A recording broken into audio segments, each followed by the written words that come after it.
Dans la vie, il faut savoir se décider et être en mesure d'assumer ses choix. Mais quelquefois, il peut être difficile de prendre certaines décisions, car il peut y avoir un prix très cher à payer.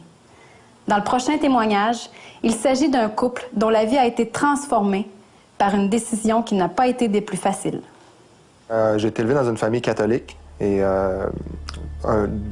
on était dans un mouvement de droite, là, si on veut. C'était l'ancienne religion, si on veut, avant Vatican II. C'était les messes en latin, la communion sur la langue, toujours. Et puis, j'ai rencontré Louise. C'est là qu'en fait, on s'est rencontrés dans ce mouvement-là. Nos parents étaient tous les deux là-dedans. En fait, on s'est connus, on était bébés. Puis, en 2003, on s'est mariés. Puis, on était très religieux. On vivait notre religion catholique là, vraiment à l'ancienne. On communiait sur la langue. On allait régulièrement à la confesse au prêtre. On allait souvent à la messe sur semaine. J'ai connu vers l'âge de 8-9 ans d'aller à l'oratoire Saint-Joseph, monter les escaliers à genoux en priant. Donc, puis c'était très volontaire. C'est certain que mes parents étaient fiers de me voir avec mes frères, mes sœurs le faire, mais c'était absolument volontaire. Puis je pensais que c'était les bonnes choses à faire ces œuvres-là. Son frère, le frère de Louise, il était déjà chrétien. Puis on était allé chez eux à un moment donné, puis on discutait de... Je me souviens pas comment c'est venu, mais j'ai fini par lui dire, ben si Dieu a choisi de créer l'univers par le Big Bang, ben tu sais, il est capable de le faire, tu sais. Fait que là, mon frère, il a dit, je vais te prêter un DVD. Il me prête un DVD, c'est un créationniste américain.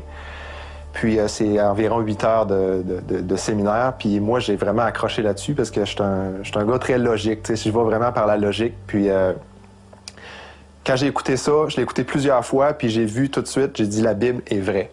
Littéralement vrai, il n'y a pas de... Il est sans erreur, puis il y a vraiment... Le créationniste faisait vraiment un bon travail de démontrer ça. Environ 2 ans après, je l'ai réécouté, et là, j'ai commencé à voir des choses que je n'avais pas vues avant. Entre autres, il parlait de la différence en théologie de ma religion de l'époque et ce que la Bible enseignait. Puis c'est vraiment curieux parce que la première fois, j'ai écouté 2 fois, j'avais jamais vu ça. Puis là, on dirait que là, j'étais prêt pour entendre ces choses-là. Et là, ça a piqué ma curiosité et j'ai commencé à chercher plus. Puis là, je commençais à douter.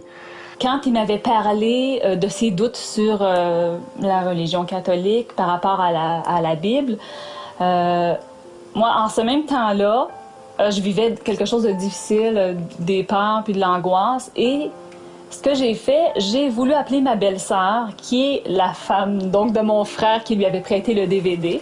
Elle dit, bien, accepterais-tu de prier avec une sœur chrétienne et moi? Même si elle n'est pas catholique, est-ce que tu accepterais quand même de prier là, à ce sujet-là, au sujet de tes peurs?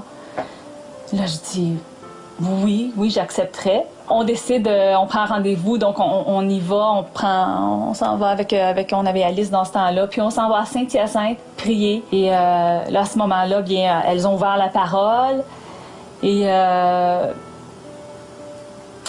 bien, c'est ça, la dame me demandait, après avoir lu la parole et tout, puis elle m'a dit, est-ce que tu as donné ta vie au Seigneur? Est-ce que tu as déjà donné ta vie au Seigneur? Elle connaissait mon arrière-plan religieux et tout.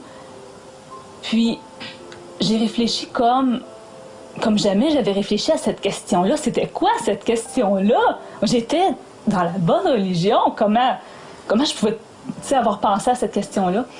Et donc, j'ai réfléchi, puis je réalisais, non!